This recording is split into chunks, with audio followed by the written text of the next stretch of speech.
The opening of the double Torah portion this week of Bahar and B'chukosai begins with the Jubilee year, the 7 cycles of Shemitah, 7 times 7, the 7 sabbatical years, culminating in the 50th year when the shofar is blasted and proclaim freedom throughout the land for all its inhabitants. Ukrasem dror ba'aretz l'chol yashva. These are the words that are actually inscribed on the Liberty Belt. And it's the year of freedom. In what way is it freedom? So the Torah says that each master has to release all of his slaves. All the slaves are emancipated. Even if someone bought a slave 2 years before the Jubilee year, when the Jubilee year comes, all slaves go free. And therefore proclaim freedom throughout the land for all its inhabitants. So that's raised is, I could understand that you're proclaiming freedom throughout the land for all the slaves. But the verse says you're proclaiming freedom throughout the land for all its inhabitants.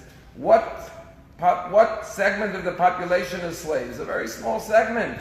So how could you say that the Jubilee year is proclaiming freedom throughout the land for all its inhabitants when it's only for the slaves? And a very beautiful insight is that the word E.G.O is an acronym.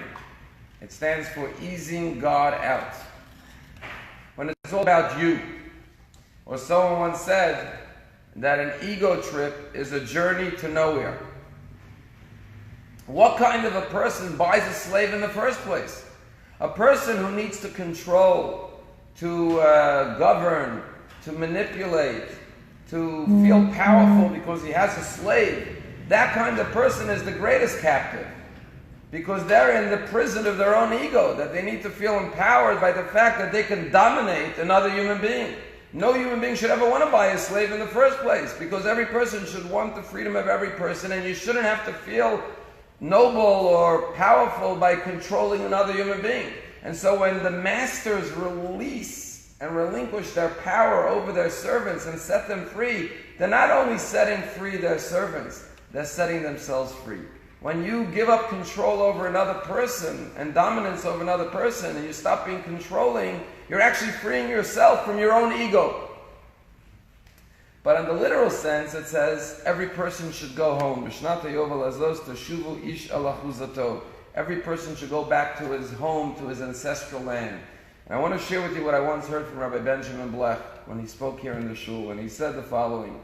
The Torah says, in the year of the Yovel, everyone should go home to his ancestral land. In the Hebrew calendar, we're in the year Tafshin Ayin Ches. Tafshin Ayin Ches is the year 5778. This is this year. But Tafshin Vet Vav, which is Tashuvu, equals 5708. The year 5708 on the Hebrew calendar was the year of 1948. And therefore, what the verse perhaps is alluding to is that in the year of Tafshin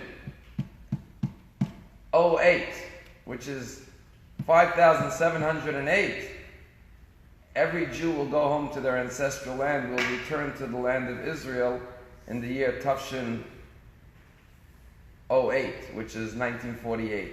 But Rabbi Blech took it one step further. He said he once taught us in his class at Yeshiva University. And he pointed out that the word Tashuvu is the numerical value of the year 1948 on the Hebrew calendar, 5708. And one of his students said, Rebbe, I just want to add one other point.